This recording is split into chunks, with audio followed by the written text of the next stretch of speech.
الحمد لله رب العالمين والصلاة والسلام على رسول محمد أشرف المرسلين وعلى آله وصحبه أجمعين.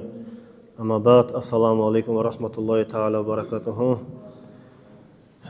Уважаемые родители, уважаемые участники, уважаемые гости, иншаллах рахман. Сегодня мы будем проводить конкурс по чтению Корана.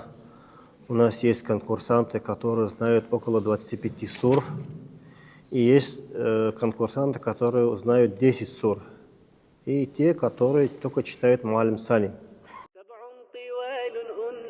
سبع طوال أنزلت من ربنا ورتلت أولهن البقرة طاردة للسحرة موضوعها النفاق والصوم والطلاق رتل سطور آل عمران فهي التالي اقرأ ترى غزوة أحد فيها وحمراء الأسد ثم اقرأ النساء برأت العذراء وللفروض قاسمة وللنفاق قاصمة وبعدهن المائدة بصدق عيسى شاهدة وفاء بالعقود واحذر من اليهود وهذه الأنعام من ربنا إنعام حمدا لرب منعم هدى لدين قيم الأعراف بعد رددي إلى الختام واسجدي اقرأ عن الأقوام